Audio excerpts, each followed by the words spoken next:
just like we've been doing all week, we are trying to escape the back when the overhook is on top and the underhook is on the bottom. I think the advantage of this position is I always have a chance to drive my head to my belly button, my head to the floor, and then free my shoulders.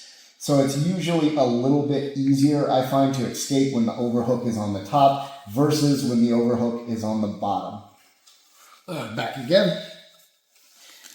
If he's doing his job, he should be keeping his head glued to my ear. That's what makes it more difficult for me to drive my head forward and escape. If he does a really good job following my ear, it can be difficult for me to escape. If that's the case, we go to the second escape that we've been working this week, and that's a 2-on-1 passover. So from this essentially base position, it's a pseudo base position, but I have control of his forearm and elbow with my left hand. My primary defending arm is controlling his wrist, and I'm pushing my chest into the arm, increasing the surface contact between me and him, making it really difficult for him to free his arm. If there's any space between you and his arm will be able to move around, and eventually he's going to wiggle it free. So we want to fill that space with our body. Now his arm is yours.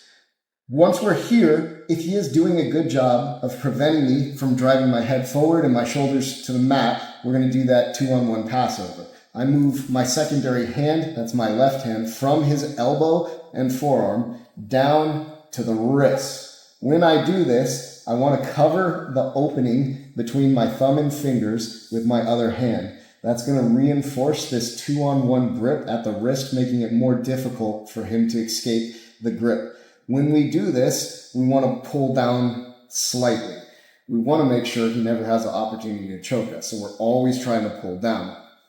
Even if he had a seatbelt, I'm still trying to pull down. I'm going to look away from the choking arm, and I'm going to tuck my chin. I'm going to drive into him, and when I come back down, I hold my hands where they're at and use that to do the passover. Just to expand on holding my hands where they're at, it's the same as when I do an escape from side control.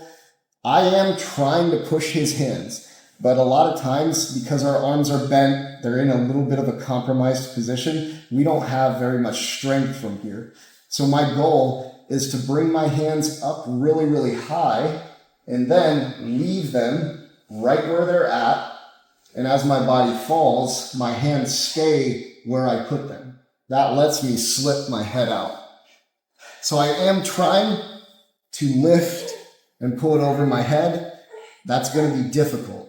So to help that, I'm going to use my body, get my hands up really, really high. My hands stay exactly where they are, and my body slides underneath it.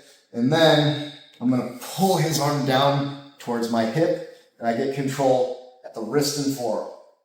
From here, we have two options. Option one, which I don't really like to do, but for some people, it's their preferred method, and sometimes it's your only way of escaping. Usually it has to do with leg control. I'm going to walk a little bit towards the right, and then force him all the way to the other side.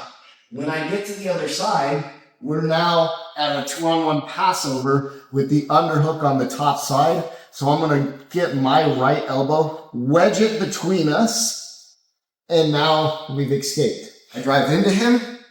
I let my body fill the void that's been created by forcing his hands to stay right where they're at. I look away from the choke and tuck my chin, and then I pull everything nice and tight. Grip the forearm, grip the wrist. I use this for control, and I use it if I'm going to escape on the left side.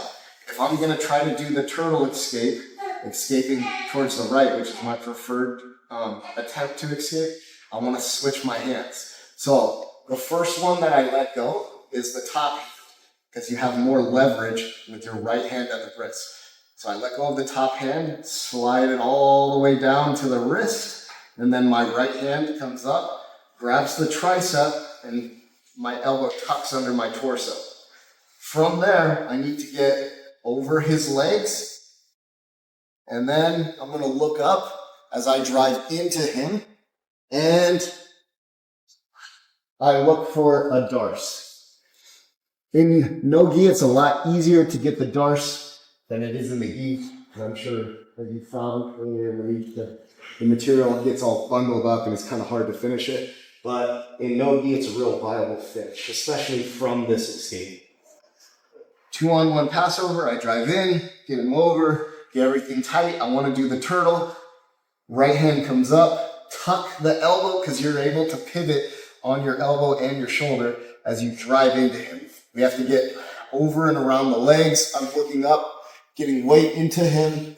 Turtle, find the darce, and then to finish the darce, I bring my right elbow towards my belly button and I tilt towards the top of his head. And that's how we'll finish it up.